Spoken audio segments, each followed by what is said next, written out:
Welcome to the Lowe Post podcast. And when I saw Warriors-Celtics finals rematch, Jaylen Brown probably playing, I thought, you know what? I don't have any better ideas for how to start this podcast. Why don't we just react to the game and cross our fingers we get a good game? Kirk Goldsberry. We didn't get a pretty game, really, but we got a good game. a game that the Warriors led for most of it, most of the second half. The Celtics offensive rebounding, some timely Marcus Smart buckets in the third quarter, a Jaylen Brown tying three, crawled their way into overtime, and then they took the lead, and then like 9,000 crazy things happened, and the Warriors almost had a chance to tie the game. By the way, I'm not sure that wasn't a shot clock violation at the end of the game for Boston, which would have given Golden State like 2 extra seconds or something to get a real shot off instead of a Jordan Poole heave. I think there were 2 separate plays where Al Horford made like a turn the clock back 10 years block, and then the Celtics turned it over instantly out of that on like outlet passes. I don't even know I guess the question I'd start with, Kirk, is Warriors now 22-23, 5-18 on the road. Do you come out of this? You know, the whole broadcast, they were talking about this could be the statement road win for the Warriors. This team still believes it. Chris Haynes did his report about how the Warriors did this final style lineup change. It showed that this was a statement game for them. Are you encouraged or are you discouraged is this like there's no such thing as moral victories for the Warriors, but do you come out of this feeling good or better or worse about the Warriors like finding their season? Oh, man, until the end, I was feeling pretty good about them. I liked the lineup change. I felt like that was going to help them. But Zach, they should have won this game. They should have closed it out in regulation. But to me, it was a poetic failure on the defensive end when you see Jaylen Brown that wide open on that possession, down 3, hit that tying shot. That's a poetic expression of what's ailed this team all year long, and the best reason why they're not who they were last year when they were second on defense. They're 19th this year. They've gotten torched all year. Just on this road trip, I think they gave up 132 to the Bulls the other day. This defense is not the same. So to me, no moral victories for the defending champs. This did have a chance to be a statement win, and they gave it up with a defensive collapse there at the end. Now, the defense hasn't been good. They've been average all year. They did hold Boston to 40% from the field, 13 of 41 from 3. The 18 offensive rebounds. Robert Williams in 27 minutes was huge for them, keeping alive possessions. Even Brogdon snuck in for a couple big offensive rebounds at points in the game. 17 turnovers for Boston is like just It's not great. It's not like terrible, but it's a good number for the Warriors. But you're right. Like every time you want to feel good about them, they just can't. On the road, they have not been able to string together long enough sequences of clean basketball. This was one of their best games against an elite team that was fully healthy. I know Jaylen Brown had kind of an ugly game coming back from injury, 6 of 18. The Bulls game was like, they couldn't go 2 minutes without screwing something up on defense. But that Jaylen Brown 3, you had that one, and I rewatched it just before we hopped on here because my initial reaction was, did they just fail to just match up after Steph Curry made a layup? And they did. They didn't know who was guarding who. They didn't know what they were doing. And Jaylen Brown was like, "Oh, I'm open. Pass me the ball." They had the other one. Remember, Steph missed a 3 when they had the lead with like 2.5 minutes left. And Tatum just leaked out ahead of everyone. That's like amateur hour. That's amateur hour defense, man. They haven't been able to get enough of those plays ironed out. In the finals, just for reference, they beat this team 4 times, and in all 4 of those games, they held them under 100. And that was noteworthy because the Celtics came into the playoffs and into those finals as arguably the best offense in the NBA. That defense last year had Gary Payton, had Otto Porter, had Mike Brown on the bench helping. But it's not the same unit. And I think they had a chance to have a statement win. I think Stan Van was spitting tonight. I think he had the stat that this is the 3rd best defense in the league at home and the 3rd worst on the road. You're right. They almost had a defensive game tonight, but they went with that small lineup. And I think they gambled and dared the Celtics, another great jump shooting team, to beat them inside, to beat them with Time Lord, and to beat them with Al Horford. And you know what? And to beat them with rebounds. And you know what, Zach? That's exactly what Boston did. They won the points in the paint by plus 22, I think. Al Horford, as you mentioned, was great all night, both behind the three-point line late, but in the paint. Time Lord was good in the paint, and they had a huge rebounding margin, Boston did. So I think there was some consequences from that new look lineup without Looney starting the game, and the Boston kind of took advantage of it because they had one of their worst, if not their worst, jump shooting night of the year tonight, Boston, and that shouldn't be lost here, and still beat the defending champs. Yeah, Tatum and Brown, 15 of 45 from the field. Tatum was 9 of 27, did have 12 free throws, 19 rebounds, played 48 minutes. They combined for 52 points. You normally win if you hold the Jays to numbers like that. Right. Time Lord, we talked about, 14 and 11. Horford, 20 and 10. Just the old school 20 and 10 for Al Horford, the old school big man 20 and 10. Marcus Smart, I thought, kept them afloat with some jumpers and a post up over Curry in the third quarter when the game could have gotten away from them. Finished with 18, 4 and 3. Also had the up 6 bizarro turnover at the end of overtime where DiVincenzo hit a 3, then had almost a sequel bizarro turnover where he overthrew Jaylen Brown on the sideline. I'm like, are we going to go to double overtime? Am I going to keep poor Kirk Goldsberry and poor my producers up till 11 in the morning because the Celtics are going to gag this game away? And on the Warriors side, Steph, 9 of 25, 6 of 18 from 3. Clay was hot early, cooled off late, fouled out of the game. Wiggins had a good, solid, defensive game, but 6 of 18. No one shot all that well for them. And to your point about the small lineup, I don't know how many minutes it played tonight. That's the pool party lineup. We haven't seen a lot of that lineup. The Splash Brothers, Poole, Wiggins, Green.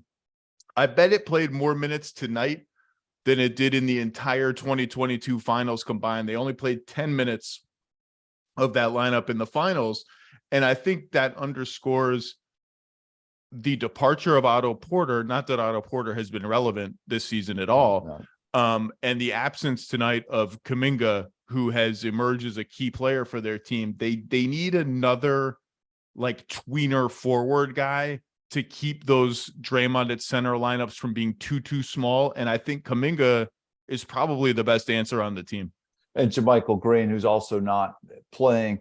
I think, I've said all year that the two issues with Golden State are depth and defense. We've already talked about the defense, but you're exactly right. They had 4 guys who played well tonight, scored 20 points. That's the first time in a long time that Golden State has said that, but it also speaks to a lack of depth and scoring the ball and diversity. And as good as Looney is, he's not going to give you those kinds of points. So I one other note, I loved the Al Horford stuff. He emerged as, I think, a folk hero in Boston last playoff run. The Warriors were 4 of 16 when Al was defending as the closest defender tonight, including a Kevin Love-like dance with the greatest shooter of all time at the top of the arc at the end of regulation when Steph took a terrible shot. It reminded me of Kevin Love dancing for his life at the end of the Game 7 sequence. But Al Horford's defense deserves some love in this performance as well. Are we allowed to call a Steph pull-up 3 with the game on the line a terrible shot? Was it really a terrible shot? He bobs and weaves and reads his defenders' feet and waist in real time and goes the other way. And in that instance, he made the wrong read. Al was right there with him, leaning in that direction, and that's why it looked bad. I'm not allowing you, Zach Lowe, to call it a bad shot, though. No way. Well, you called it a terrible shot. Are you just saying it looked terrible? Like it missed terribly?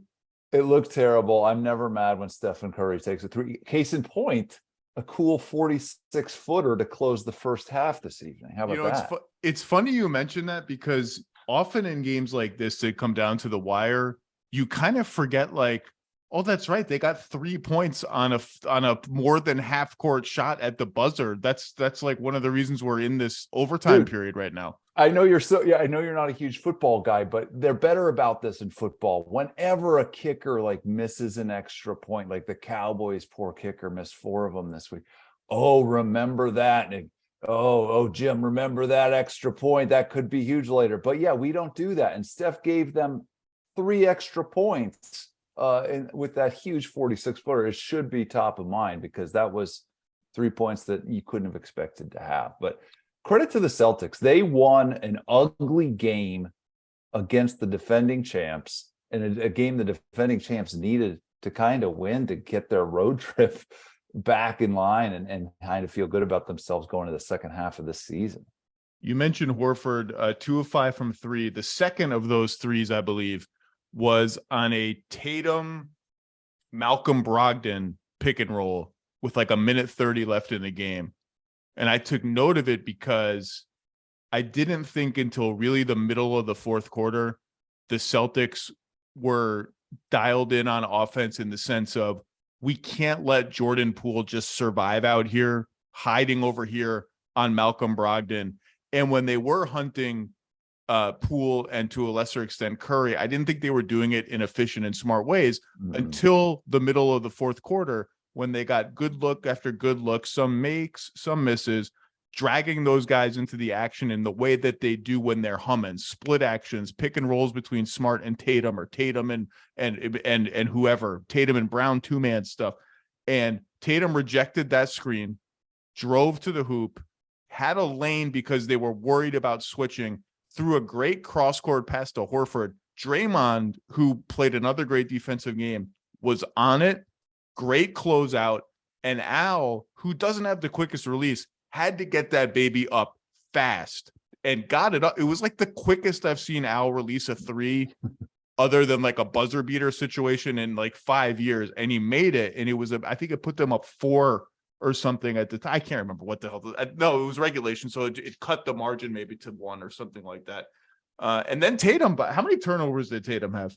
Oh, he almost had the triple double with the turnovers. He almost did we called it the Evan turnover triple double back in Cambridge, but he didn't quite pull it off. He had more turnovers than in any game against the Warriors in recent history. I remember looking at it. And he had that, like, what was that? And 3 in the last 3 minutes. That's what I would say about it. 3 in the last 3 minutes regulation, Zach, not to cut you off, but geez, no, yeah, one of them was off that. 2 of them were off the Horford blocks. One, he threw an outlet pass away. Another, he got poked away from behind by Wiggins after crazy Horford blocks. The other one was with 40 seconds left. And he just like had the ball against Curry and did nothing with it. And then like kind of jumped and lost the ball. And everyone was like, dude, what are you doing? It was a very strange up and down game for Boston's offense. I didn't love their process for a lot of the game, but they grinded out a win. You know, I think in the finals loss against this team, their turnover percentage was 17%, which would have been worse than the regular season last year. Rockets level turnovers, baby. Yeah, that Rockets level turnovers. And it almost started to look like that was going to happen again. And it did. And then it came to overtime, and Tatum, to his credit, was just shooting over smaller players. Marcus Smart hit a couple buckets in the paint. The Warriors have a size problem. You mentioned Kuminga's not playing, JaMychal's not playing, but yeah, the Celtics kind of deserved this game, as sloppy as it was, and they had some bad shooting luck too. Al Horford, by the way, a little trivia for you, Zach. This man made 10 total threes in his first 8 years in the NBA. And he's now one of the highest percentage 3-point shooters in the league. He went to the Brooke Lopez School of Metamorphosis, I think, and now is shooting 44% on 5 attempts per game about.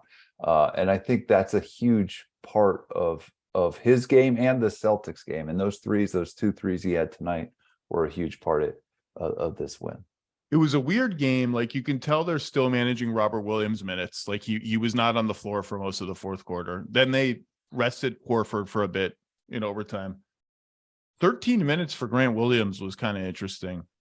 And here's where we are in the Western Conference now that this game is over. And obviously there are games pending tonight. We're recording this literally like right after the buzzer.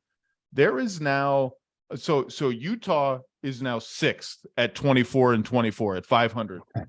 The Pelicans are on a losing stretch. They've lost 2 in a row, and they've been slumping lately. The Kings have now taken 3rd at 25-18. Won 5 in a row. 25-18. That 3rd seed is in play if the Warriors could ever get on a run. And I'm going to talk about why I'm not unconvinced that they could get on a run. But the Jazz are 6th at 24-24. There is, as of this second, I don't know who the hell is playing later tonight, so whatever, a 4-way tie at 7, 8, 9, and 10.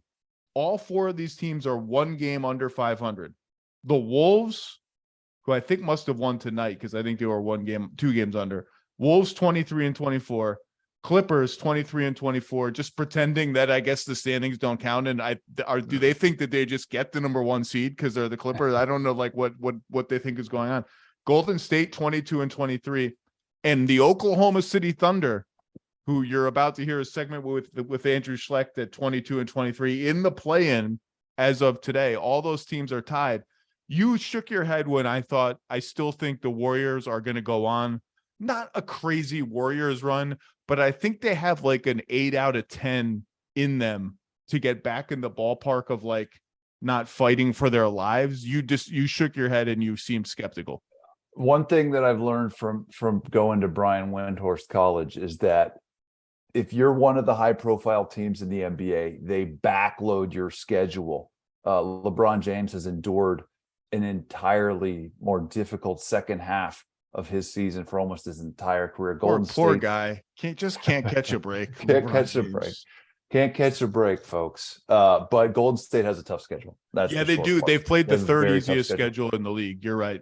And it's coming home to roost with games like tonight. There's a lot of these TNT, ESPN games against premier opponents. The other thing why you gotta throw logic at my gut feeling that they have a run in them. Now I feel it's like point counterpoint. No, I still think they could do it. When I wrote this column earlier this week, I don't even remember what it was about, Zach, but in the research, I remember looking up who was the favorite in Vegas to come out of the West. It was still the Warriors.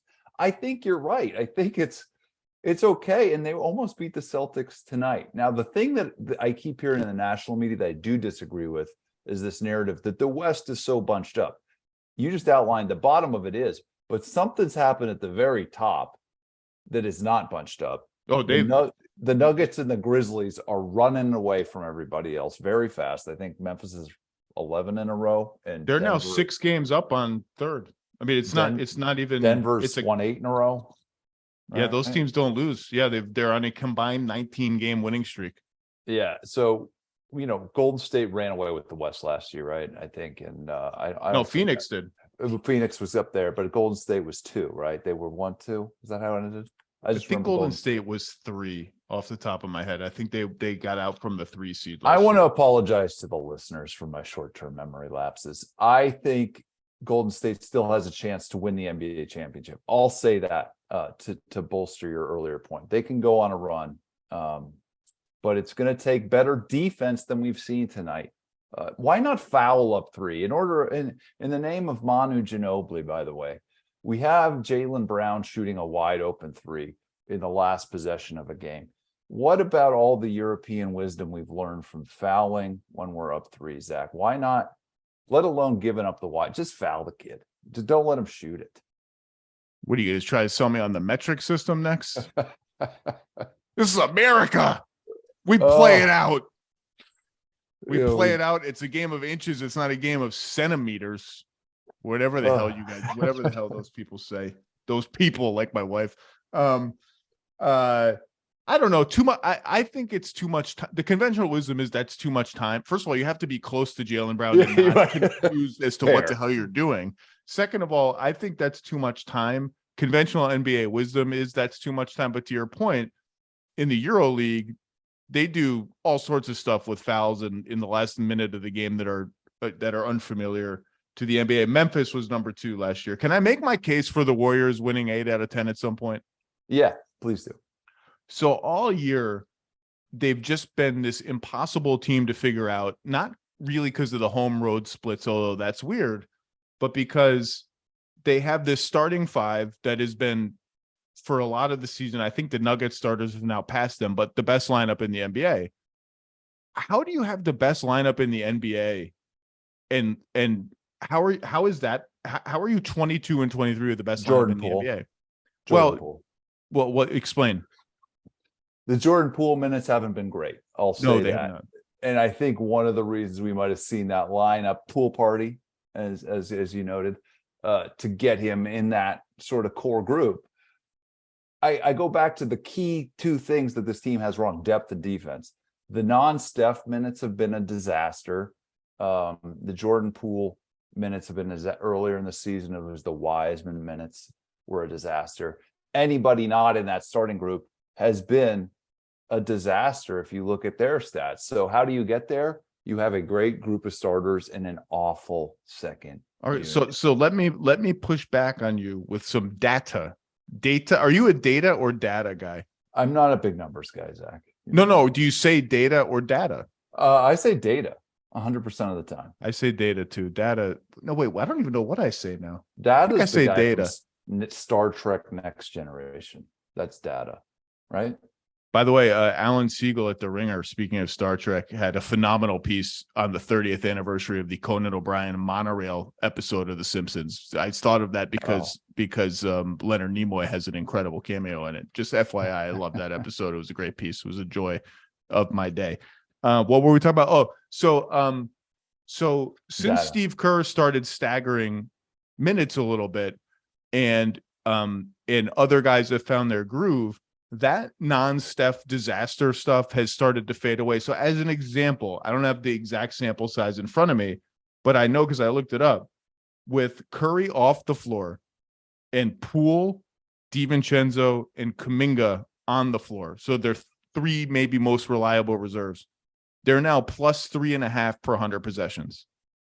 With Draymond on the floor and Steph off the floor, just that simple dichotomy, because he's been one of the guys in those reserve units. For the season, they're now plus 2.5 per 100 possessions. So I look at all these numbers and they all seem good to me. And I'm like, how are they so freaking bad? And not so freaking bad, but how are they 22 and 23? The numbers suggest they're getting a rotation in order. They're coalescing as a team.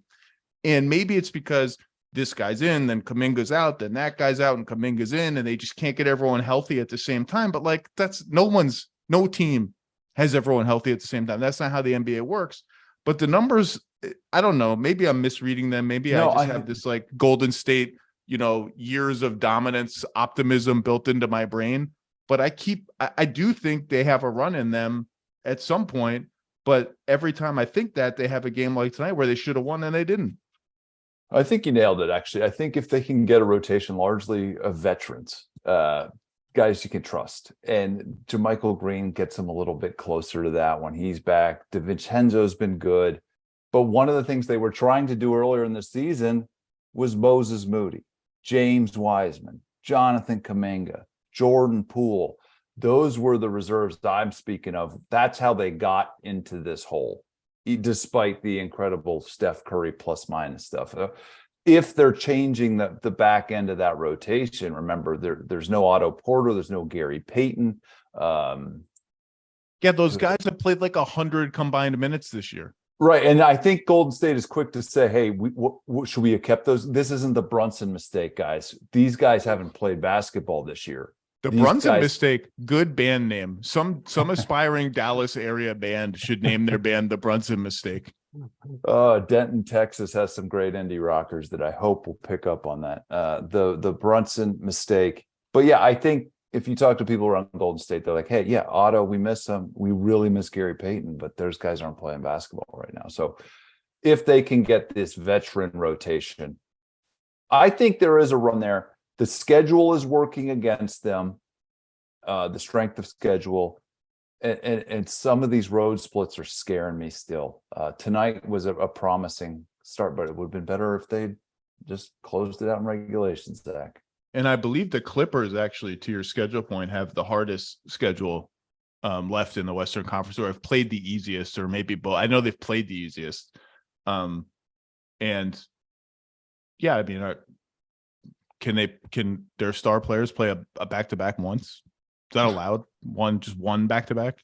It's hard it's hard to get into the Clippers, and I don't know. Maybe they're going to go on a run themselves, but yeah, it doesn't seem like their defense has played well enough to get anywhere recently. Before we go, any other Celtics takeaways? I mean, kind of a sloppy, messy performance, but one of the trend lines of this team has been got off to this incredible offensive start. Like, oh my God, are they going to be the greatest offense ever? Kind of settled back into just being the best or second best offense in the NBA. Defensively, they're now like 6th or 7th overall, and they've tightened up and have started to look like the defensive monster they were for a lot of last year, coinciding in part with Robert Williams coming back. Thought they played a pretty solid defensive game tonight. We focused a lot on the Warriors. Any Celtics takeaways that you had? Yeah, they won an ugly game against a great opponent, a team that beat them in the finals. I think that they have two things that the Warriors don't, which is a promising sign: depth and defense. They have the ability to have somebody like Al Horford go out and win a game. Brogdon played well tonight. They can use Grant Williams. They cannot use Grant Williams. And as you mentioned, as Time Lord got back in the lineup, a lot of us predicted this. Their defense is right back to where you would think it is. They remain arguably the finest two-way team in a league that has a lot of good teams right now. So I think, what can you say? All systems go for Boston. That's what I would say. Yeah, I thought they were a little jittery and uneven on offense tonight. It had the feel of a big game between two good defensive teams who can dial it up. I mean, the Warriors can still dial it up when they need to. But they still won the game. All right, Kirk Goldsberry, thank you for staying up late with the Lowe Post podcast. Thank you to Jaylen Brown and the Warriors for combining to make us stay up even later with overtime. Thank you to the Celtics for almost making us go into double overtime and making this podcast even later. But it was a fun game. I'm glad we did this. Me too, Zach. I'll see you late night next time, buddy. Thanks, Kirk. All right, let's bring in from the Western Conference leading Denver Nuggets, shooting 47% on threes. That's kind of ridiculous. NBA champion with the Los Angeles Lakers, Kentavious Caldwell-Pope. How are you, sir? I'm doing well. Great off day. Just relaxing right now. 32-13. You were on the Wizards last season. The trade that sent you to Denver was kind of polarizing, actually, weirdly, among sort of NBA media, people who grade the trades and stuff like that. I loved it right away because I knew you'd be a great fit with Jokic and how they play. How did you learn about it, and what was your first reaction to it? Well, when the morning I woke up, I had about 20 missed calls about this trade, from my agent to my wife, trying to figure out what's going on, like all the rumors they've been hearing. But when I found out about it, I mean, at first it was just rumors, but I kind of knew it was going to happen because of the relationship we, as far as like I had, with one of the coaches here. We talked about it a lot. Even that year I won a championship, they talked about they really liked me. They wanted me then, and they just made it happen. And I was excited to be a part of Denver. A contender for the playoff, and then the one goal that we want to reach is being a champion. You played against the Nuggets in the Western Conference Finals in the bubble in 2020. And after you got traded to Denver, you in your first interview there, you talked about how you could tell then that team, like, that wasn't just a walkover for you guys in the conference finals that year, that team had potential to do some special things. Why did you think that? It was a 4-1 series. They were kind of a young team. The bubble was weird. What was so convincing to you about that nucleus?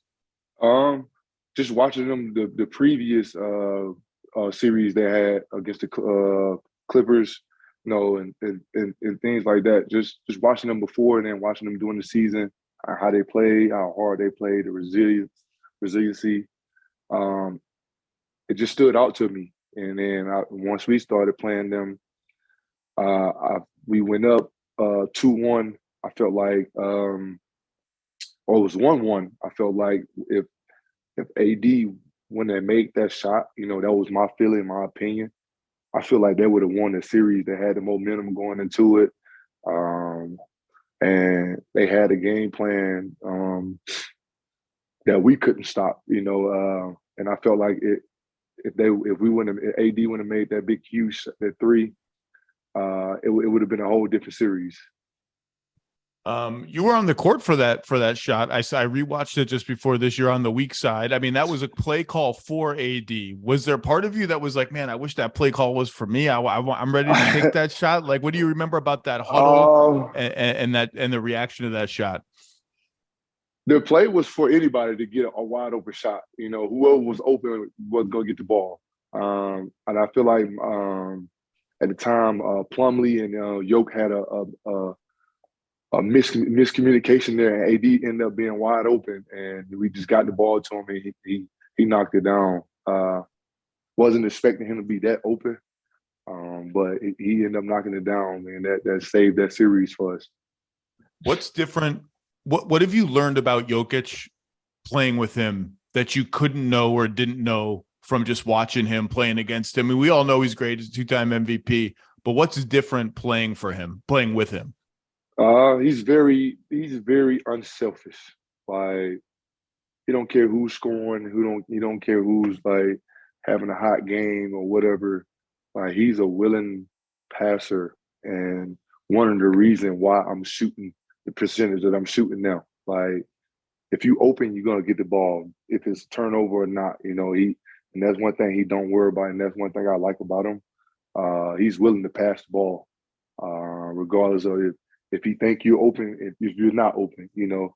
And it's just been fun playing with him, you know. He just getting to know him, you know, his touch around the basket is just unreal. And then like we just stopped congratulating him because he get a triple-double down every game. But you know, it's just amazing just to play with him, man. It's just a different feeling. Like, I feel like I'm at my best right now. You are one of only a few players, and I know Jeff Green and DeAndre Jordan are two of the others that have played with LeBron and with Jokic. That's going to be a rare club and a special club to be a part of, I think. And it inspired my producer Dan. He's like, you got to ask KCP, what's the best pass anyone has ever thrown you? And I'm like, he's not going to remember that, but I got to ask, like, is there a pass that stands out in your career? Not necessarily from one of those guys that you're like, man, I can't believe that guy found me there. That happened this year. And that was only, I want to say that was preseason game against Golden State.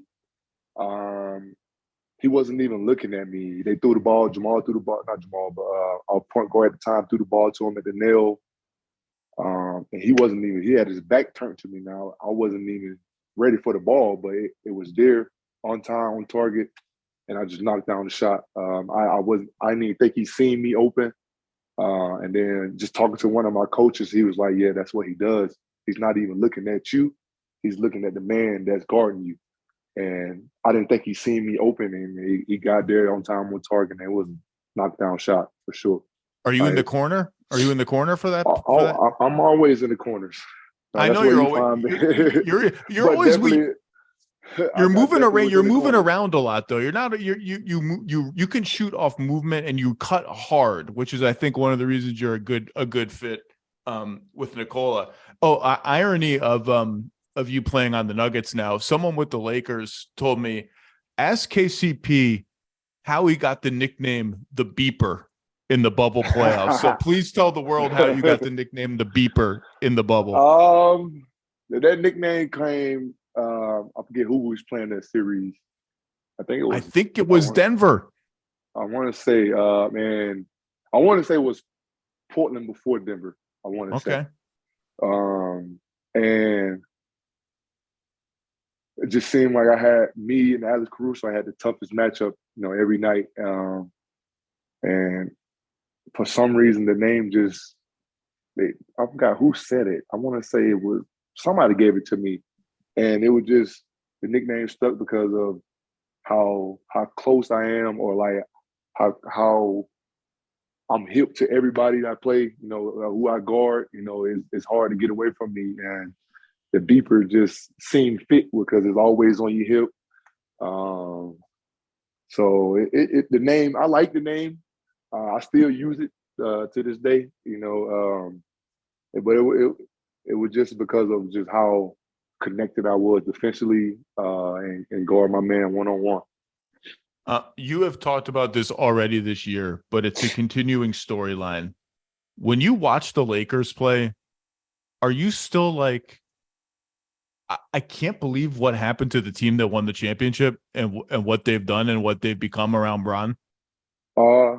Yeah, I do seem me, for my opinion, I didn't think they should have broke the team up, that championship team. But that's not here or there for me. That's the business side of it. But I feel like they took a lot of their core pieces and just broke them up, and that would really just hold the core pieces there, held everything together as far as that championship team and like anything around LeBron and AD. I feel like there was just, for me, my opinion, I feel like they rushed into trying to like do something new, and it didn't turn out how they wanted to turn out. Normally, I would ask you something about, do you guys internally think you can win the championship this year? But I don't have to ask you that because you're 32-13. I know you guys think internally you can win the championship this year. So what I'll ask you instead is, when you think about that, and that's a journey you've been on, you know how hard it is to win 4 straight playoff series against 4 different opponents. What's over these last 35 games or whatever, what are the areas that you think you guys as a team need to tighten up or focus on to get to that place where you can win 4 playoff series in a row? I'll say there's always improvement on the defensive end because for me, defense does win championships. Our offensive game is tremendous. Like, we don't have to worry about putting the ball in the basket. I feel like if we can focus more on the defensive end, help each other out, hold each other accountable, you know, let the person know like, hey, you're supposed to be here, like, you know, and be able to take that criticism and just level up, you know, just take that and just going out in the game and just do better. And I feel like that's one of our big things that we need, you know, just to be more consistent on that end. I feel like if we can do that, we'd be unstoppable. What does being consistent entail for you guys? Because your base scheme is pretty aggressive. Joker likes to come up to the level of the pick. You guys got to help inside, X out outside, and all that. Yeah. Like what? So when you talk about like drilling down into that, what is it that you got to get more consistent at? Just to break it down, I would say be more consistent communicating and like in our rotations. When we have to rotate, we seem to get lost a lot, but we do make it up for our effort. But the more we can clean that up, and also rebounding, we gotta be able to rebound, get out and push what we best at in transition and on the offensive end. So the more we can communicate, you know, be good on our rotations and rebound, like that, it just put our defense to where we need to be. Yeah, you guys, Denver historically with Jokic has been kind of a slow-paced team. I love it when you guys get out and run just like 5 or 6 more possessions a game because you fly up and down the court. Obviously, in Jokic, you have one of the best outlet passers ever. AG's been a good outlet passer. Like, is that a point of emphasis? Like, we don't got to be like the 7 seconds or less Suns or something, but let's like just snap it up a little bit. Yeah. I mean, yeah, our pace is one of the top pace in the league, you know, even with Jokic out on the floor. Like, you know, we get touchdown passes to him sometimes, you That's know. Right. So when we in transition, like we rarely miss and we capitalize on when we in transition. So like the more we can rebound, like I said, and get out what we best at, like they get more possession, like you said. Forget celebrating Jokic triple doubles. That's old hat, as you said. I feel like you guys need some ceremonial marker for every time Jeff Green just dunks somebody into oblivion, because Oh, that dude is too old to be yeah. doing what he's doing. Like, is there something you guys do to commemorate these? Like, oh my God, Jeff Green just killed a guy on the court. I miss him out there on the court. That's my guy, Jeff. But I always ask him. I was like, what do you do? Like, there's no way you jumping like that at this age. You know, he was like, man, I don't ice. I don't do nothing there. I was like, what is it? He was like, it's just. He said his regimen is water, beet juice, and sleep. Like, that's it. Like, I was like, that's all you do. I was Beet like, but juice. yeah, he's like, man, he's one of a kind athlete, man, and I love playing with Jeff. Like, he's funny in the locker room. He's a great locker room guy. And just to have that, that older veteran guy already there that been through it with Jokic, he's helped me out a lot just to being able to play with Jokic. You guys do the defensive player of the game chain. Are you leading? Do you keep track of who has the most of them? Are you leading? I know I've been told you have like double-digit games now of getting the chain. Do you know who's number one? Jokic was number one before my 3 game spiel. I got 3 games back to back for as defensive player. There So you I think go. that put me at the top. As far as like I got like 7 now, and he has like 6. Um, but yeah, I mean, I think it's random how they give it out. Because I know some guys got it. Jamal got it one time. Like, he's played his first back to back. It's like how many games it was. It's just like how coach is feeling. But the last 3 games is just been defense, and I feel like that's what my mindset has been. I'm trying to ramp that up a little bit more just to get my teammates, get their energy going, that effort going on for them. And I feel like it's been working. That said, I have been told you would like to be in the 3-point shootout. Have you been in it? Have you been in it before? And you would like to do it? Because then you got to, Uh, instead of 5 days on the beach, you got to go to Utah where it's probably going to be cold. You got to do all sorts of press and events and all this stuff. You really want this? I was trying. I'm trying. But I don't know how the format is and how they select guys to get into the 3-point contest.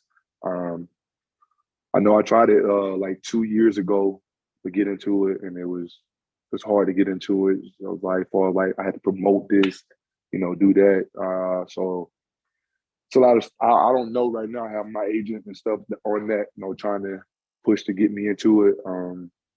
If not, it'll be okay too. I'll take the 5 days on the beach as well. What's the money ball rack for you? What's the sweet spot rack? Left corner. Everyone loves the corner racks. Yeah, left corner is my best corner though. I'm shooting 55% in that corner. So it's one of I'm more comfortable at, like, taking the ball off the rack and just like getting to my rhythm. So that would be my money rack if anything.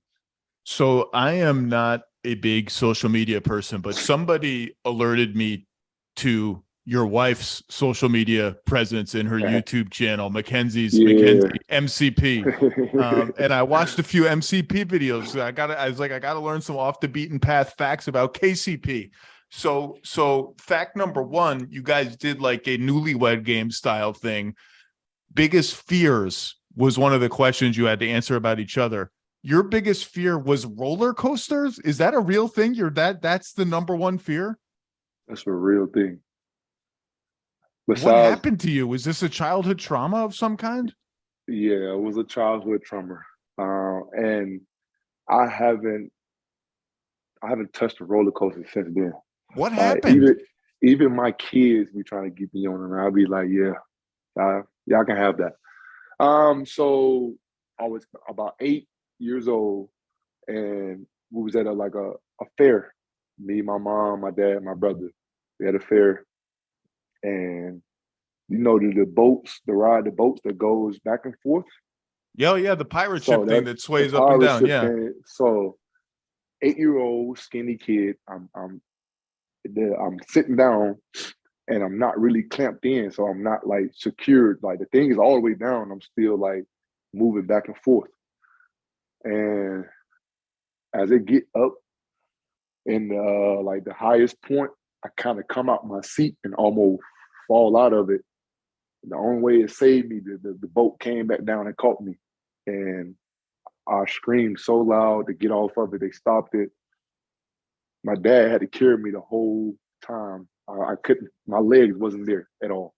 So he had to carry me for the rest of the park the whole time we was there. So I never got on a roller coaster from there. I never did that. That's fair. I was prepared to gently mock you and push you to face your fears. No, that's fair. Like I wouldn't go on a roller coaster again. Nah. And just like what just verified my fear is just the videos we've been seeing about all these roller coasters breaking down, people dying and stuff like that. Man, I just can't do it. I'm not aware that that's a thing. I'm not going to watch. I'm not going to watch any. But I will say, Mackenzie did a whole video. I watched half of it on the story of how you guys met.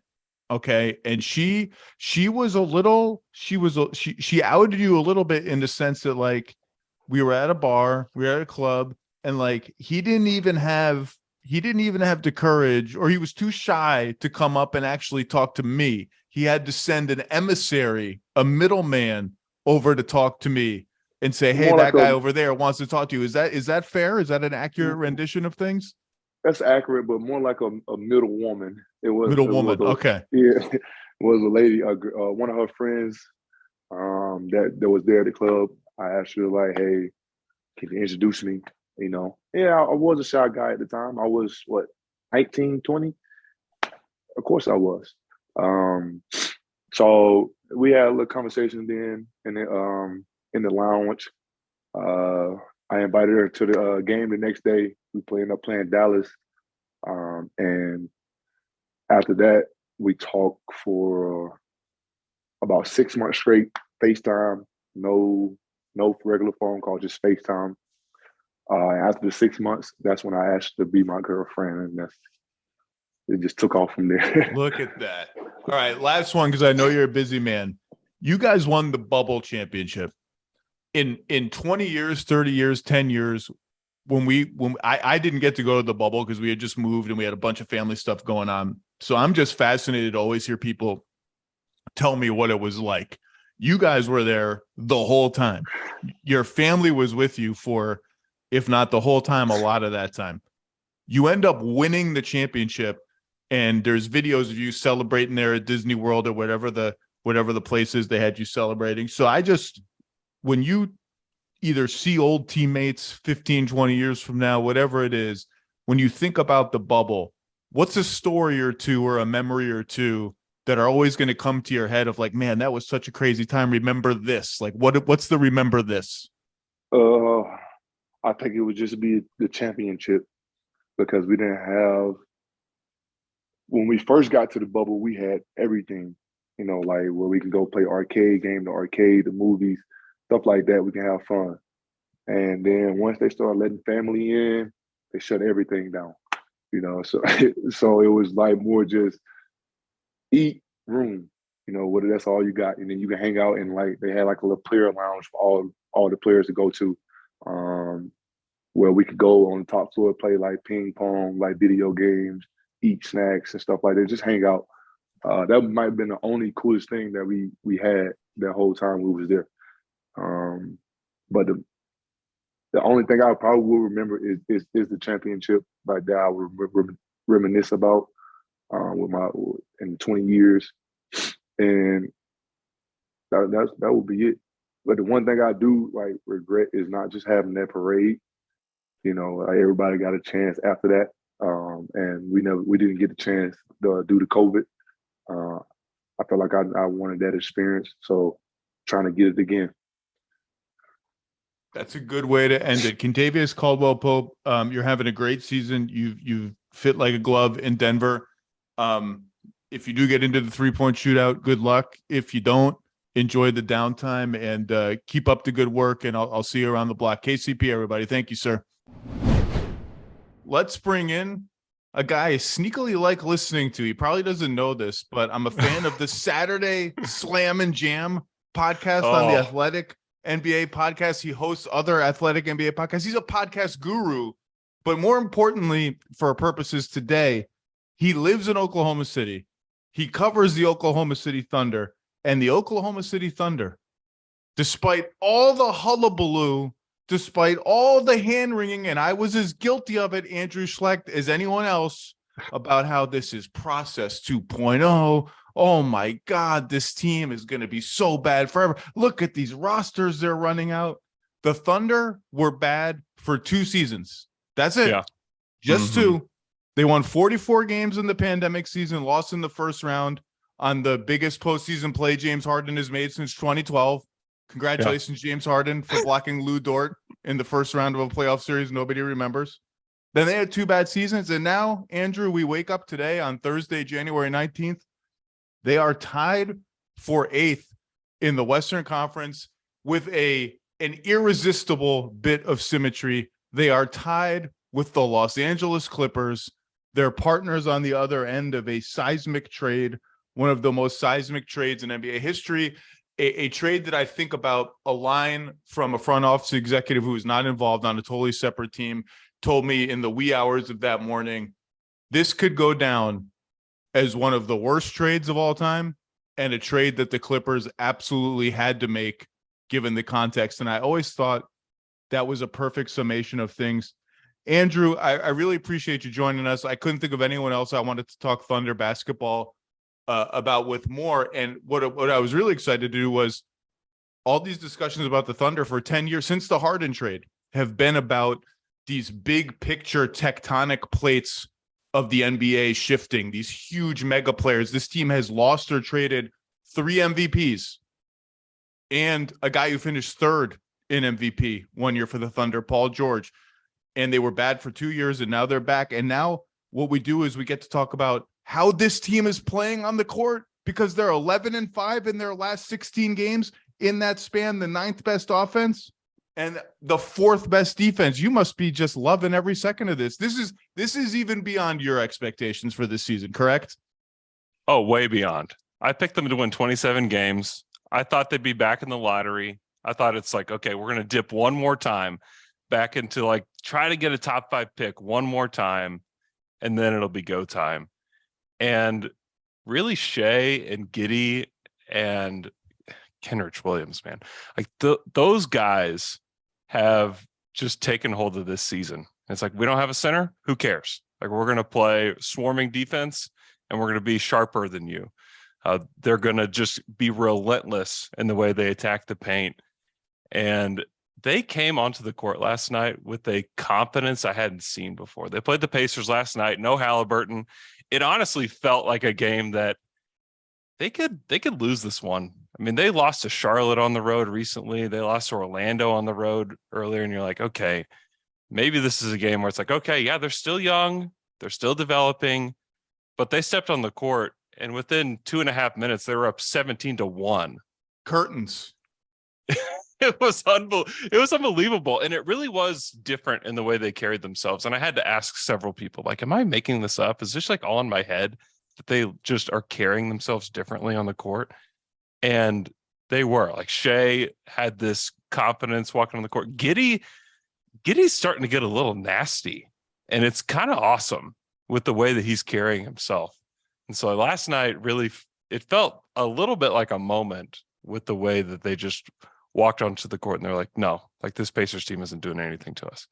No, it was over instantly. And the Pacers made like a cute, the second quarter was a slog. I got within like 4 or 5, but you just you knew what was going to happen.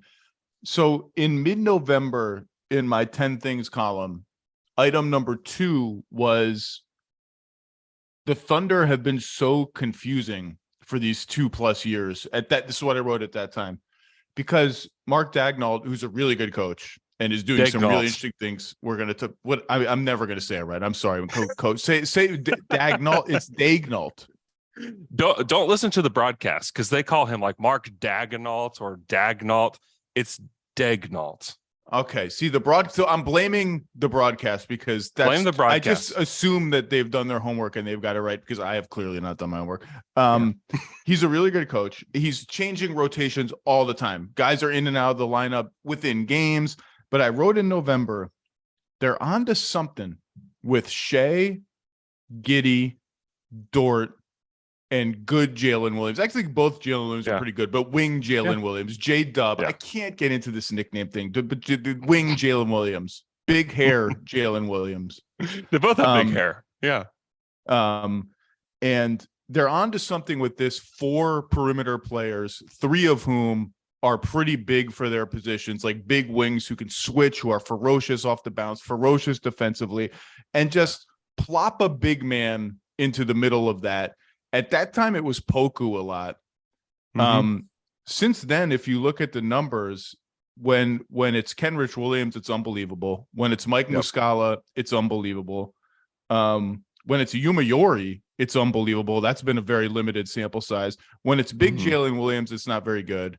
And when it's like any of their other bigs, it's not very good. But they're on to something with that roadmap of those 4 guys, and let's switch. Let's drive and kick and drive and drive and drive and drive. The shooting is iffy, but all those players are super creative off the dribble. They all compete on defense. They're super switchable. Do you think that was the roadmap, like coming into the season? Did they just sort of get there almost by accident? I mean, how did they arrive at this? I mean, Mark is kind of crazy with his rotations in an attempt to figure out what works. I mean, to start the season, I mean, you're like 2 weeks into the season. It's like, man, we have like one lineup that's played 5 minutes. Yeah, it's like Jeremiah Robinson Earl disappeared for a week and now he's playing 30 minutes. Like, what's going on? Yeah, and that's still happening. Like Darius Baisley was gone for I think 3 weeks, and then it's like, oh, now he's back in the rotation again, and it's just an ongoing thing, and it really is just in an effort to see what works and what doesn't. And I think that they've figured out, like, I think that how they're going to start next season, barring something crazy in the lottery. If they're there, it's Shea, Giddey, Dort, J-Dub, and Chet. And you can see Chet's sitting there on the bench, reminding me of his existence, like every time they pan over there. And I'm like, I said to Simmons last week, I cannot wait to watch this team next season. And he said, next season, they might make the playoffs this season. And I was like, my brain hadn't quite arrived there, but now it's, I mean, who do you trust among this like Minnesota, Portland, Phoenix, Lakers, Clippers morass of disappointment? Like, who do you really trust? Like, who's going to put it together and like outplay the thing? You know, the Thunder are going to play hard every night, but again, continue. So this is the roadmap now going forward. Yeah, without a doubt. And the way that they play with Muscala in there, I think they're a plus 18. It's crazy. With Muscala out there. You know, like, hey, by the way, they're going to add a big that can shoot, can create, can actually protect the rim. Like Muscala is just a guy that spaces the floor, does his job, and is just so nice and kind to everybody around him. Like those are his jobs. And he's very good at it. But we're talking about the number 2 pick. Like that this to me is where they're headed. And I'm so curious to see how it looks. But even this year with the Kenrich lineup, and it's only 100 minutes per cleaning the glass, but it's plus 10. And you can see that they're starting games so much better. And it's the way that Kenrich communicates. I mean, he is the vocal leader of this team in a lot of ways. And it's just funny how they got to this place with him, because he was just a throw-in in the Steven Adams deal. He had a non-guaranteed contract, gets to the Thunder, and he's just one of the more likable, down-to-earth guys. He works hard. I remember talking to Mark Daignault about him early on. He was like, if you're not working, Kenrich is going to grab you by the collar and let you know, like, here's how you need to be a professional. And he's been so key. And he's somebody that's been in trade rumors basically since he's played well. And he said no. His representation have said no. The Thunder have said no. It's all, we want him here. He wants to be here. He said he wants to retire here. He said, I want to retire here. And he was 27 years old. I was like, man, like, you have like the profile of a journeyman. And like, this is Oklahoma City. but he's like, I want to retire. He wants to be like Nick Collison 2.0, and he's been tremendous. It's funny you mention that because he was in. I write this column every year called my Luke Walton All Stars, which is kind of for like journeymen who hit that year. And I wrote about him. I think when he was with New Orleans, actually, he wasn't even. I'm not sure if he was even with the Thunder. He might have been with the Thunder by then. And I talked to him about it. No, he was with the Thunder because he was talking about how much he loved Oklahoma City when I interviewed him. And then I started like every team that was good and had a hole at like 3-4, like Phoenix was my big one. I was like, Phoenix should go out and get Kenrich Williams. And every time people around Kenrich Williams would call me and were like, he stopped doing this. He doesn't ever want to leave. They want him to be Nick Collison 2.0. He wants to be Nick Collison 2.0. And he's just a good player. But yeah, Chet will get thrown in there. And that's super duper exciting. And so 22 and 23, I think they're maybe playing a little over their heads. Like if you look at the 3-point shooting both ways, it's probably going to regress. Other teams will hit more, they'll hit fewer. The shooting in that starting five is not great, but it's a formula that even if they regress a little bit in that sense, like nothing about this really feels totally unsustainable to me. Like I think they're just a solid team. Yeah, they don't. The guys that don't shoot well don't take a ton of threes either, and so you wonder about that. And then they're just relentless attack of the rim. I mean, they just don't stop, and they're cutting and they're moving, and they're really difficult to guard. Half court, in transition, they're just a difficult team to defend because everybody is basically 6'6" to 6'8", and you don't know who plays what position. I remember when Kenrich lined up for the first time to jump center, they all kind of looked at each other like, is this what's supposed to happen? And Kenrich was like, I guess. Like, all right, here we go. And it's a really fun team to watch. And I do think that defensively, there's a ton of sustainability there just because they continue to collapse on anybody that hits the paint. They are out efforting people is what's happening. And then offensively, yeah, I mean, Josh Giddey has been really, really good. I mean, he's basically 50, 40, 90 since December 1st. And he's gotten better. That you have the whole Chip England angle, like it's great.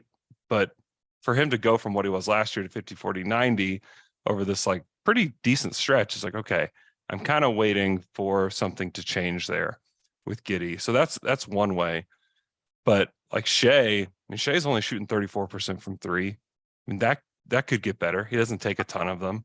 I do like that Shea has turned his long two into a little bit more of a weapon this season. He can hit it one-on-one. He can hit it fading away. I think that's an important shot for him. You mentioned Chip England. For people who may not know, Chip England is known as the shooting coach, the shooting doctor. I think Chip would push back on that. He's a coach. He's not just like a shooting coach. He was with the Spurs forever and ever and ever. He's credited with Tony Parker and Kawhi Leonard and all that. And then very sneakily and quietly this summer, after a million years with the Spurs, after a million teams that tried to go out and get him, the Thunder hired him. And that had and God knows Presti will never talk about it. And God knows Chip will never talk about it. I mean, getting those guys to talk about anything other than, whatever Sam's favorite rock band or hip hop group of the day happens to be from the 80s is pulling teeth. But that had the feel to me of something that had been talked about for a long, long time. Like, could we make this happen? Could we blah, blah. So anyway, that's the Chip England reference. Giddey and Jalen Williams. Giddey was number 6, right? And Jalen Williams was number 12. 12, yeah. For years, the Thunder kind of over-indexed toward everything but shooting. Just length. Not a lot of feel, not a lot of shooting. We don't need to go through the names. These guys have length, plenty of it, but they are such smart players, both of them. They had a play last night against the Pacers. People should look it up. Giddey had the ball at the top of the key. Jalen Williams was to his left on the wing, and he cut back door. And Jalen Williams was not open. The defender was right on him, except the defender had his head turned away from Giddey. And Josh Giddey is like, there may not be a passing lane, but if you're not looking at me, I'll just throw the ball right by your ear. There's a passing lane if you're not looking at me. And Jalen Williams knew the pass was coming, cut, pass arrived, laid it up and in. They are playing sensationally well. And both of those picks, bang for the buck, are going to be fantastic picks. I mean, Giddey's only in his second year. If he keeps playing like this, he's going to get a max or close to a max when his rookie deal is up. He's been sensational. Yeah. That's the thing, you hit on it, that the Thunder have moved toward. It was, like you said, like athleticism. They took a lot of raw players that needed some offensive development. And now, unless you can make a decision with the basketball, you're not going to be on the Thunder. You just won't. So if you want to try to predict who the Thunder are going to draft, make sure they can make a decision. If they can, they're going to have a chance to be on the Thunder. If not, no way. I mean, you look at a guy like Jabari Smith, who I think a lot of people would look at and say, like, oh, fits perfectly with what OKC would want to do. They have all these creators. Like, all he'd have to do is hit spot up threes and play defense and protect the rim. Like, he can do that. It's like, can he make a decision? Nope. Well, not going to be a Thunder player. I mean, that's just the way that it's going to be. They want all 5 guys to be able to make a decision when the ball hits their hands. And that's Jalen Williams. That's Ousmane Dieng, who has been out with a wrist injury. I mean, that's why and size for position. Those are the 2 things they really want. If you can get both size for position and decision making, I mean, that's what they're going for. And luck. I mean, it's not lucky because they made the trade for Shea, but the fact that he fit that mold already was just a great starting point for them. And just what he's become has been ridiculous. But yeah, they do it on defense too. Like, it's not just, teams switch, right? Like the Thunder switch. And when we think switch, we think like, okay, here comes the ball screen. We both know that we're going to switch. Let's switch. They do that, but they also switch like in the flow of just semi-random NBA actions. Like, they'll peel off. One guy will peel off to a 3-point shooter, and the guy that's on him will read that and peel inside. Like Josh Giddey last night, there were a couple of possessions where he guarded 3 guys in literally 2 seconds. It was like boom, boom, boom, boom, boom. They just feel it really well. And I wonder if you can speak to this. This is clearly a Dagnall thing. They have really made hay with, and initially it was just out of timeouts, and now it's all the time. Guard, wing, pick and rolls of like every single combination you can possibly imagine, including with Shea as the screener. To some degree, that's necessitated by, like, if we're going to play 4 of these guys and a couple of them have shaky jump shots, we got to be unpredictable. So they just can't load up, go under every Josh Giddey screen, whatever. But they started doing it out of timeouts. And now it's just these random, like, oh, we're going to run a Dort SGA pick and roll. But SGA is not actually going to set the screen. He's going to fake it and fade out. And the defense is going to be like, wait, what? And by that time, Dort's at the rim. I don't know. Have you talked to the coaches about that? Because if I looked it up on Second Spectrum, they lead the league in guards setting screens. It's a thing they've leaned like further into than almost any team I can remember. Yeah, we talked to Mark about this early on in the season, and he said that he thinks that Shea is the best screener on the team, which is not maybe the greatest thing for some of their bigs, because I mean, a guy like Poku is just like a really bad screen setter. He's like 4 inches wide. That's why he can't screen anybody unless he's illegal. Oh, poor Poku. I saw him kind of limping around the arena last night. I feel bad for him. I hope he gets well soon. But yeah, you saw it early on, and the thing that really caught my eye, Trey Mann, who hasn't played well lately, he's kind of had a weird season, but he actually started the year pretty well. And they would run action where Shea was screening for Trey Mann.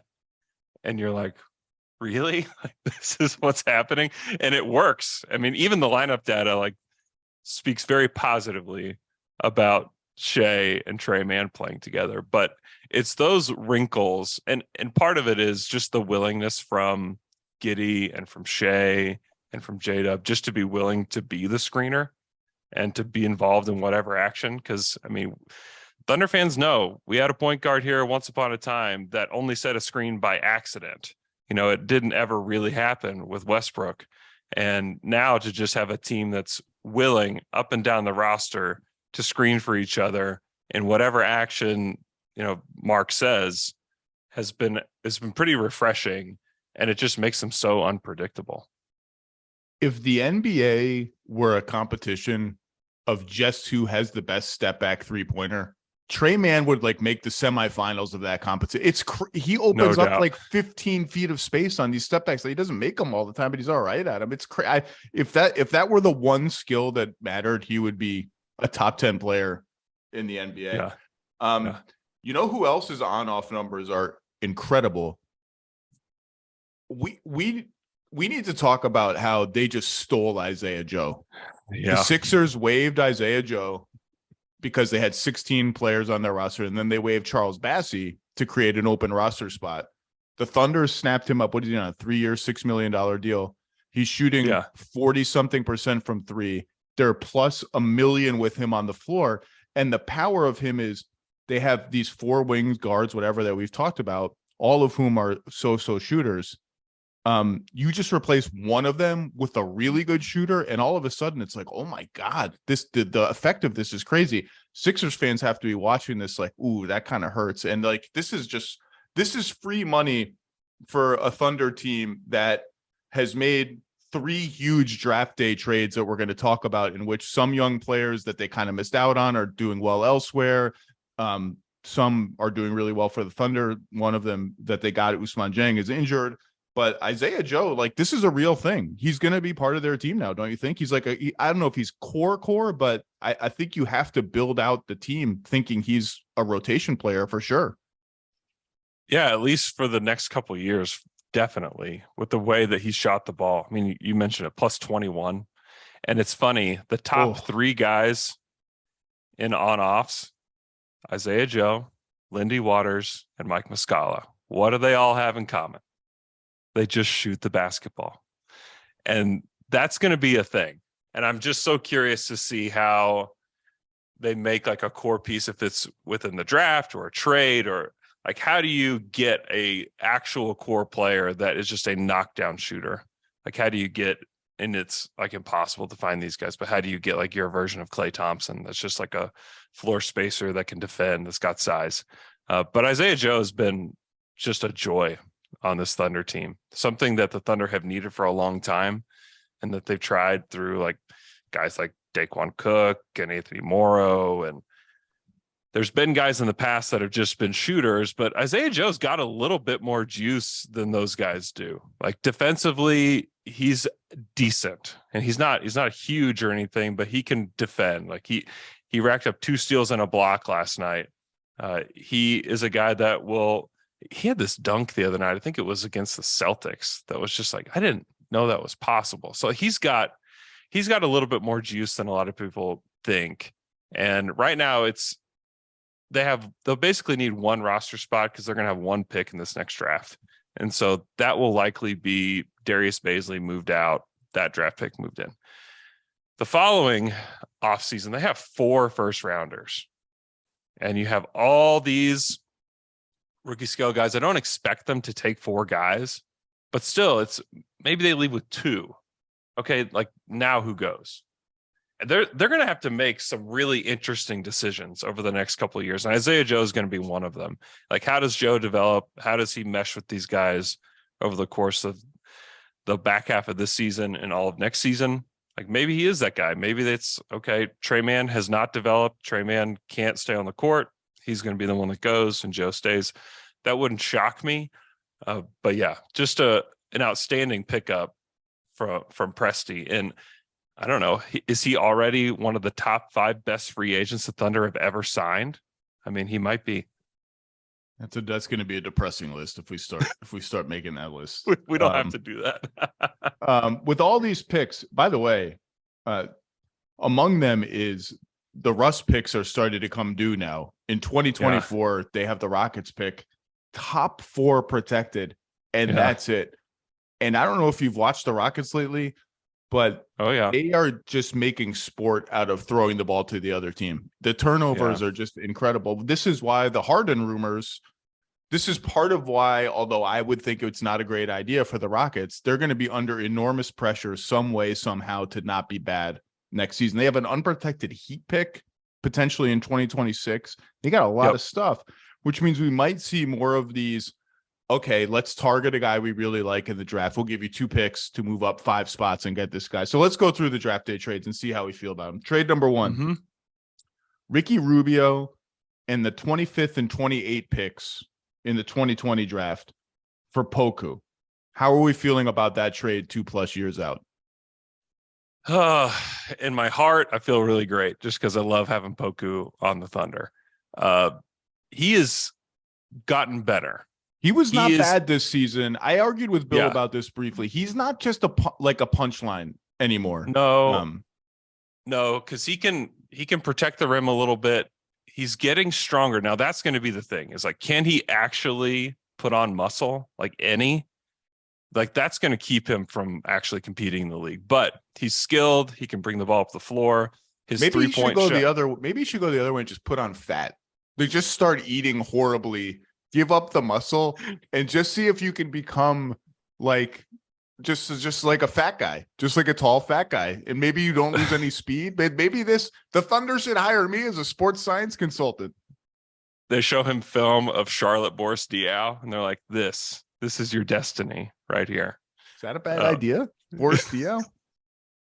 No, he's been good. He's still super young. That's the thing. He's only 21 years old. There's still time for him, but in order for him to like make it and like make it with this roster, like I said, they're going to have slots to fill with these draft picks upcoming, and they're going to have opportunities for trade. He's got to take another step forward. He took a big step forward this season. Last year, we were having conversations about him being in the G League, about do they even pick up his 4th-year option?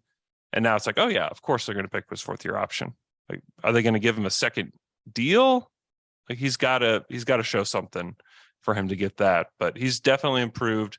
I feel pretty good. I mean, he's only the 17th pick. It's not like he was like the 9th pick in the draft. So, you feel fine about it.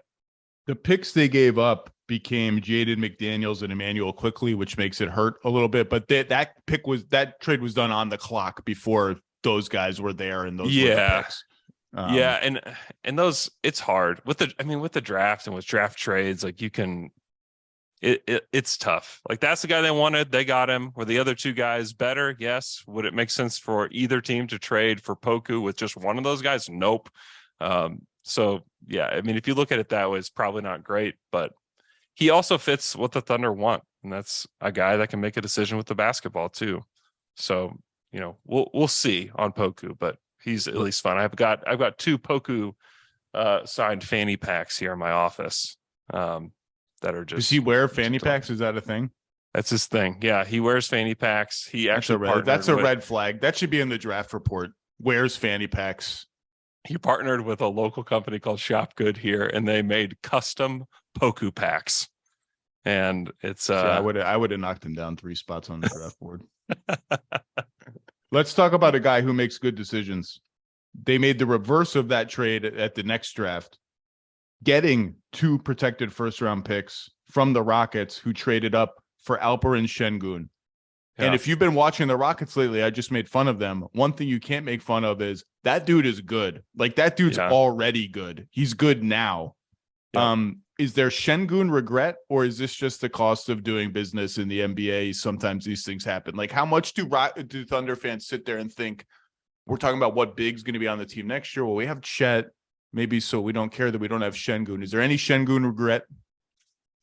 There's not, if only for the reason that the defense stuff would be really tough in OKC. Like, I don't know how he gets on the court for Mark, because it's just hard to build around a center that doesn't play defense. And I think I'm going to push back on that a little bit. I don't think he's as bad as people are making him out to be, because now, is he good? No, but for his age, he tries hard and he's smart, and you can hear him talking to his teammates in a way that suggests he's the only guy on the floor that actually like knows what the offense is trying to do. And he gets vertical. Like I get what you're saying. I just don't think he's as bad as people think. And given where he is developmentally, I think there's a roadmap to where he becomes an okay defensive center. Now, Chet, could Yeah. be an A defensive center is the real point.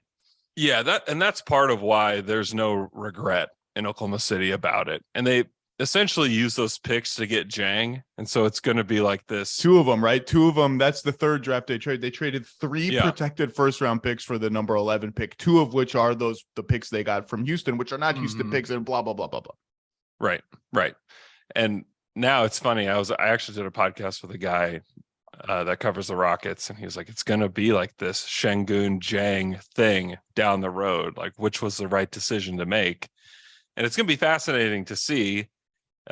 It could be that like neither one of them really mattered that much to the Thunder at the end of the day. But yeah, there's not a big regret, at least from like Thunder fans. And, the Thunder made a decision that they thought Şengün was not going to be elite. Like if he's this player and he's elite, like, yeah, huge mistake they made. But if he's like Vucevic, who's a good player and a player that has gotten a max contract. That's a good name. That's a good name. Not necessarily, I don't think stylistically they're going to be that similar, but in terms of like where you rank them at their peak, that's a good cutoff point. If he ends up peaking at like the 40th best player in the NBA, then you won't regret it, right? That's the point.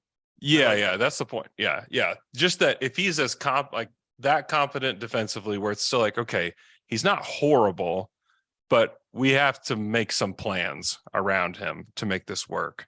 And I think that's something that the Thunder didn't really want to have to do. And so they definitely took a risk on passing on him. Do you think all these picks, we're talking about how they're going to use all these picks, it's always popular to talk about like who's the next disgruntled star in the NBA, Sure. what such player with years on his contract would actually like to come to Oklahoma City.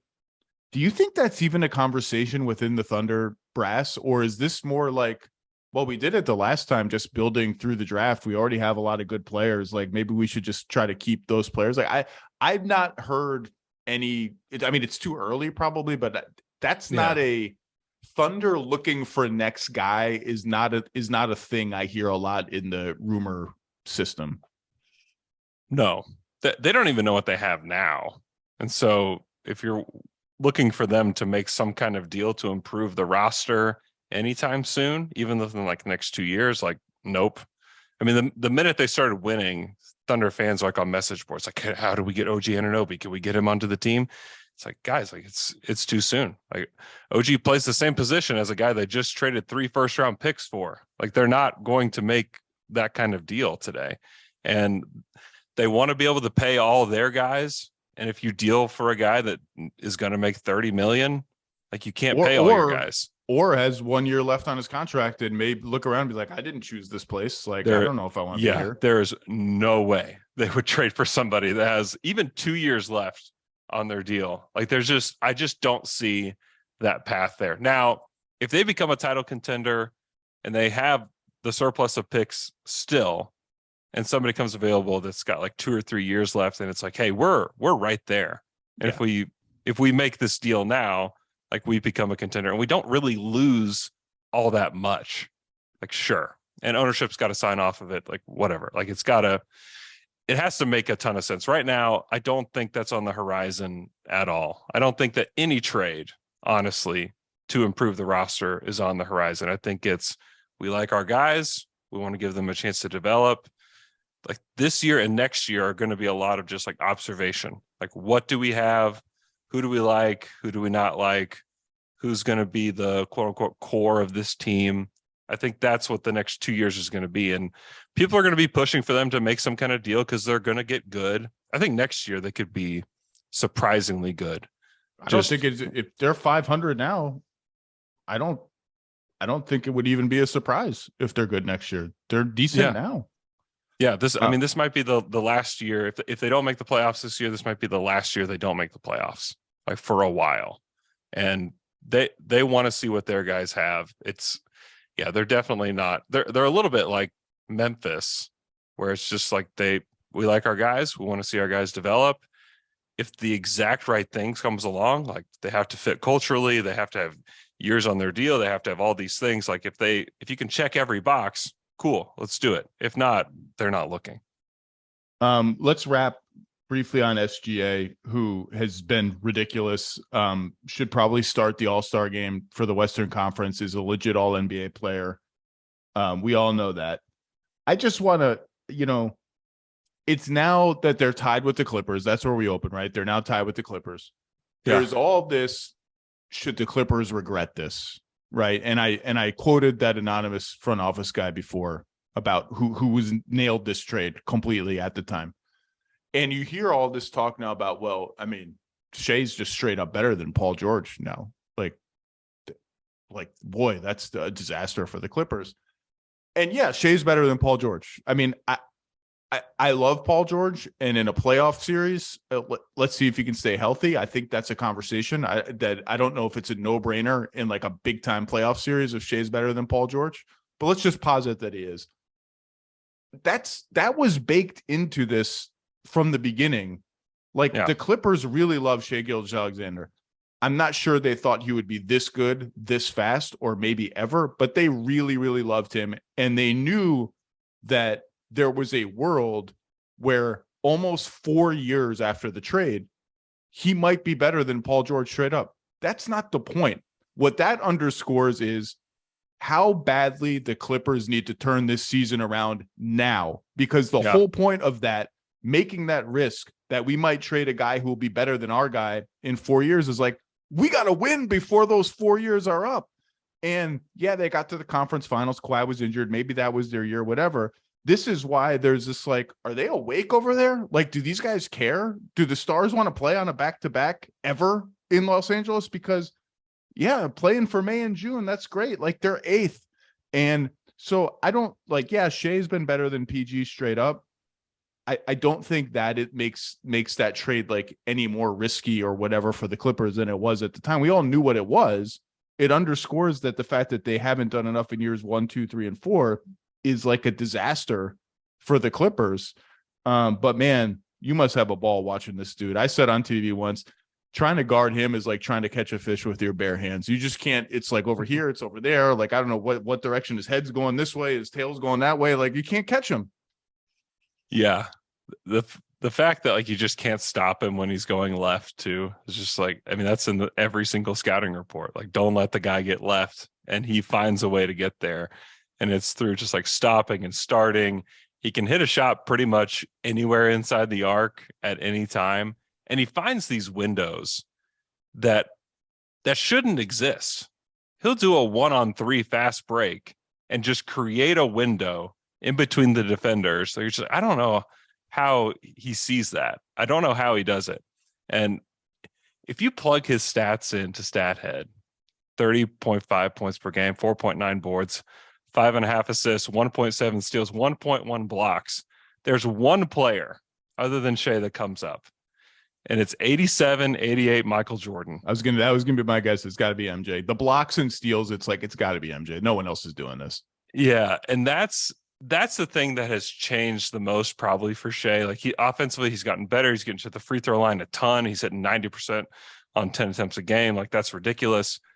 But his attention to detail on defense this season and his willingness to compete on that end has changed his game quite a bit.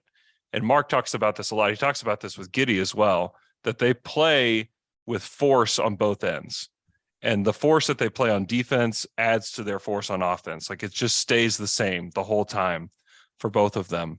And that's why they're winning. I mean, that's why since I think December 16th, they were 11-18 on December 16th. They've gone 11-6 since then. Like, that's why. Like, it's the force that they both play with on the defensive end, and it sets the tone. You also have Dort and Kenrich out there that just don't stop. Like, they don't have an off switch at all. Like, those dudes are they're amazing to play with for those guys. But Shai, I don't think anybody could have seen this coming for him. And that's why also you can't blame the Clippers. Like, really, you think that he was going to put up the same stats as 87, 88 Jordan? Like, I don't think so. Like, that's a ridiculous thought. But he continues to stay humble. You talk to him after the game, like he at least he says he doesn't care that much about the attention that he's getting. Like he says he wants to stay inside the four walls of the organization. And like, I don't know if that's just him being coached up or how he really feels. I was going to say they've thunderfied him. He's part of the cult now. If he's saying four walls of the organization. Yeah, no, he's delightful. Like he's down to earth. Like almost every Thunder player is down to earth. You wouldn't know that a lot of these guys were NBA players, except for the fact that they're just like giant human beings. But they're all just good guys. And Presti, after he drafted Giddey, and Trey Mann and Aaron Wiggins and those guys, he said that he's like, I want to draft people, first and then players. And that's something that, like, honestly, in the moment you kind of roll your eyes at, like, okay, like that's cool. Like that seems like it's for the fans, but you actually interact with these guys, you're like, oh, like that is actually true. Like these guys are actually good guys, which kind of helps contribute to the chemistry they have and all of that. And Shea is the leader of that. Like he brings an energy everywhere he goes. The players love him, and he's just become one of the best players in the league. Seemingly out of nowhere, he just gets better almost every single year he plays basketball. And the best part about all this winning is that no one is asking me anymore around the league, what are they gonna trade SGA? Like, how many picks should we trade? That's all. And I pushed back on that from the beginning. In every platform we have, I said, can we stop talking about this? It's not going to happen. And as far as expectations and force go, as they've started winning, Daigneault has become a quick timeout guy, which I really like. Like now there are stakes. Like if you mess up on defense 45 seconds into the second quarter, here he comes stomping on the floor with his black sweatshirt and black pants, the most boring outfits possible for the whole coaching staff. Timeout. Andrew Schlect, I love listening to you. You got people who aren't listening to him at The Athletic. He knows the Thunder better than anybody in the media. I appreciate you joining me for this. I didn't think I would be talking about the Thunder for 38 minutes at any point this season. I'm super excited to. Thanks for lending me some of your time, sir. Thank you, Zach. I appreciate it, man.